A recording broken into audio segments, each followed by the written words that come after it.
Ini Anda mau cerita Ustadz. Ya. Berapa hari yang lalu, ya kira-kira 10 hari yang lalu lah, kurang lebih dikit. Itu kalau antum kan udah kenyang nih makan yang begini-beginian. Cuma Anda kan yo sesekali sih pernah, cuma nggak sering lah. Ada postingan di IG itu Ustadz. Ada salah satu ikhwan itu yang kemudian foto Anda dipasang. Di sampingnya ada tulisan Kitab Tauhid gitu ya, Asy-Syaikh Muhammad At-Tamimi. Kitab ma'ruf ini antum tahu juga. Nah, sudah kemudian tulisannya gini Ustadz. Hati-hati ikhwan gitu ya. Jangan tertipu dengan pembahasan kitab tauhid dari Ustadz ini gitu kan. Kemudian di bawahnya termasuk nama antum di tag Ustadz. Wah, ini keren ini. Nama antum di tag. Karena beliau ini dekat dengan ahlul bid'ah, bermudah-mudahan dengan ahlul bid'ah. Dan ahlul bid'ah yang di tag Ustadz Abdullah Hadromi, Abu Basam Omar Mita, dan di bawahnya ada UAS gitu. Nah, kira-kira kalau antum Ustadz ngadepin yang gini-gini bagaimana? Karena mereka dalilnya banyak banget Ustadz, Masya Allah. Termasuk kalimat mereka itu innal arwah junudun mujannada. Jadi ruh itu akan Allah kumpulkan bersama yang sejenis. Innat tuyur ala ashkaliha taqa'una. Kalau trik dari antum Ustadz ngadepin yang gini-gini gimana Ustadz? Ini sih pengalaman yang sudah saya lewati Ustadz. Saya sudah selesai dengan masalah semacam itu kalau saya Ustaz. Artinya adalah menghadapi orang yang akan senantiasa menghujat kita, memfitnah kita adalah sesuatu yang wajar. Kalau perjalanan dakwah kita itu mulus, tidak mendapatkan sama sekali gangguan, tidak sama sekali mendapatkan rintangan, justru malah kita itu bertanya sama diri kita, jangan-jangan ada yang salah nih dalam dakwah kita sampai tidak memiliki sebuah rintangan dan tidak memiliki sebuah hambatan. Tapi saya juga teringat kepada sebuah asar, ada sebuah asar yang datang dari Nabi SAW. Memang para ulama atau di dalam derajat hadisnya ada yang mendhaifkan, tapi tidak sedikit pula yang menghasankan. Rasulullah SAW itu menyampaikan al-mu'min baina khamsi syada'id. Orang mukmin itu di antara 5 penghalangnya. Yang disebutkan Nabi, siapa itu 5 penghalangnya orang yang beriman? Mukmin yahsyuduhu, mukmin yang hasad kepadanya. Munafik yubghiduhu, munafik yang membencinya. Kemudian yang ketiga, kufar yuqatilunahum, orang-orang kafir yang senantiasa memerangi dan membunuhinya. Wasyayatin tudilluhum, setan yang senantiasa menyesatkan. Wal ahwa tunazi'uhum, dan hawa nafsu yang menyeret kita. Ini itu ritmenya selalu akan kita temui dalam kehidupan kita Ustaz. Siapapun itu. Nah, yang terkadang kita akan temui pertama kali itu siapa? Yaitu adalah mukmin yahsyuduna, mukmin yang mereka itu hasad sama kita. Nah, makanya hal semacam itu harus kita nikmati bagian dari penak-peniknya dakwah Ustaz. Kalau dakwah itu gampang, namanya bukan dakwah, itu namanya ngajar kuliah di mata fakultas umum yang mana tidak memiliki hambatan. Kan kita bukan ngajar, kita ini mengajak kepada yang hak. Dan salah satu makna yang hak itu persaudaraan.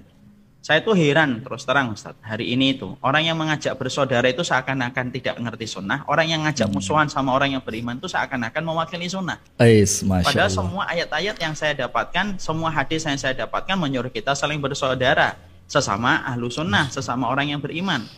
Nah, kecuali orang-orang yang telah menyimpang dalam pokok-pokok akidah. Contohnya sebagaimana orang yang mengkafirkan para sahabat, orang liberal, orang pluralisme. Dan orang-orang yang semacam ini yang membuat tulisan kepada antum, ngetek nama antum itu, ngetek nama saya, kadang-kadang lebih sibuk untuk melihat kepada kita, menjatuhkan kita. Tapi orang-orang yang jelas menyuarakan pluralisme, sekulerisme, malah tidak pernah mereka hujat, malah justru selamat dari lesan-lesan mereka. Jadi ya kalau bahasa anak-anak muda, enjoy your life. Ini Masya Allah.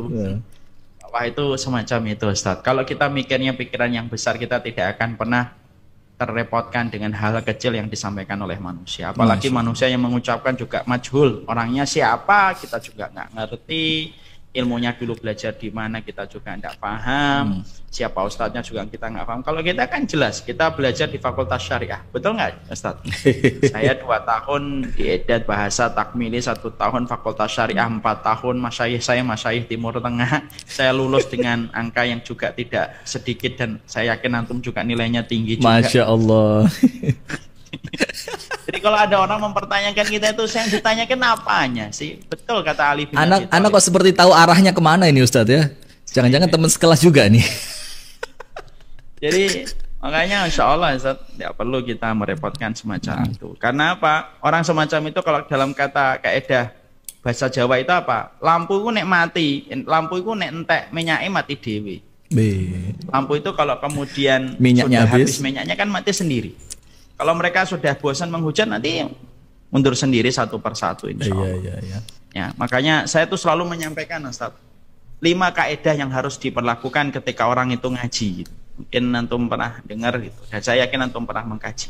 Pertama, menentukan standar kebenaran itu bukan kepada kelompok tetapi kepada sifat dan karakteristiknya.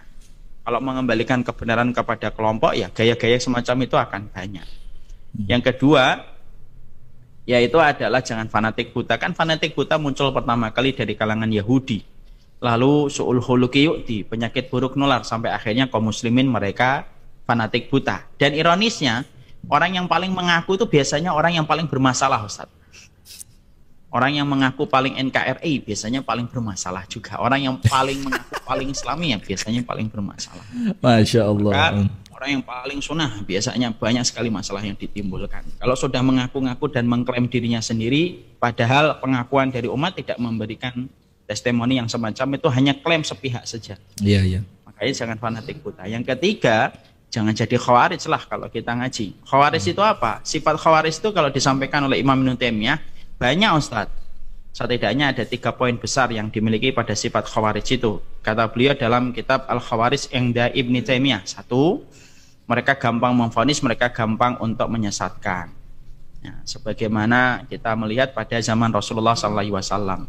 Bagaimana Rasulullah SAW dikatakan inna hadhihi lakismah ma'adala fiha wa la yubtagha bihi wajhullah. Seorang nabi itu divonis tidak adil dan tidak ikhlas karena Allah. Gara-gara yang memvonisnya itu tidak bertabayun kepada Rasulullah. Kenapa pembagian ghanimah kepada salah satu kabilah lebih banyak? Ya, makanya Masya Allah ya Ustaz, vonis itu perkara besar gitu. Bedanya Ahlussunnah dengan Khawarij itu apa? Khawarij itu gampang memvonis gitu, dan vonisnya tidak sesuai dengan qawaid yang ada, tidak sesuai dengan dhawabit dan peraturan kaidah-kaidahnya. Yang kedua, orang Khawarij itu apa? Ahli ibadah luar biasa. Baik yang besar atau yang kecil dikerjakan semuanya. Makanya kan kata Rasulullah, Quran kamu tidak akan sama menandingi Qurannya mereka, sholat kamu tidak akan pernah mampu menandingi sholatnya mereka. Artinya orang-orang Khawarij itu Masya Allah di sisi ibadah itu luar biasa dalam yang wajib dan yang sunnah. Bukan berarti kita tidak beribadah, kita tetap beribadah. Jangan sampai nanti malam kita tahajud, nggak jadi daripada nanti Khawarij, nggak gitu juga. Tapi kalau kita Ahlussunnah itu kita getol, kita semangat melakukan yang wajib dan yang sunnah, tapi di sisi yang lainnya kita tidak gampang untuk menyesatkan, tidak gampang memvonis orang lain. Dan yang ketiga yang kita juga harus paham, sifatnya orang Khawarij itu adalah orang-orang kafir selamat dari lisannya, tapi orang-orang mukmin, orang-orang yang dohirnya mukmin malah tidak selamat dari lisannya. Nah itu kalau sudah semacam itu kan kita mampu dan kita harusnya mendiagnosa diri kita masing-masing kan. Saya ini gampang mengkafirkan enggak? Saya ini gampang menyesatkan enggak? Saya ini ahli ibadah tapi gampang menyesatkan ataukah tidak? Apakah saya ini orang kafir selamat dari lisan saya tapi orang muslim tidak selamat dari lisan saya? Setiap thalibul ilmi dan setiap pencari ilmu adalah orang yang paling berat dengan mendiagnosa dirinya dan bermuhasabah atas jiwanya. Apakah dia termasuk orang yang mendapati berbagai macam hal yang dikhawatirkan oleh para ulama terdahulu. Kemudian yang keempat ya harus mengerti perbedaan para ulama. Kemudian yang kelima ya ambil yang baik, buang yang buruk. Kita gunakan kaidah itu pada takaran yang sebenarnya. Jangan sampai berlebihan, jangan sampai menolak kaidah itu. Karena kaidah itu adalah kaidah yang sebenarnya sejatinya adalah ambil yang baik, buang yang buruk. Kalau yang salah jangan diambil, yang baik diambil. Bukankah Ibnu Qudamah mengambil kitabnya Imam Al-Ghazali, Ustaz? Betul nggak, Ustaz? Ya kan sampai jadinya Minhajul Qasidin, ya atau tidak Ustaz? Iya, sah. Semacam itu. Wallahu a'lam bishawab. Masya Allah, Masya Allah. Jadi senyumin aja ya Ustaz. Santai aja gitu. Santai. Saya sudah melewati masa-masa itu. Iya, maka kita bincang begini Ustaz. Ini kayak ngadem no hati gitu Ustaz. Bayangin kenapa? Foto kayak ngadem no hati Ustaz. Oh gitu. Iya. Insya Allah. Jadi foto dipajang, bahkan kitab yang nggak ikut apa-apa jadi korban Ustadz. Jangan tertipu dengan kajian kitab tauhid. Apalagi ada foto Gary lagi di sana, ada foto Abu Shanum, ada foto Akhrik. Jadi terkenal mereka Ustadz.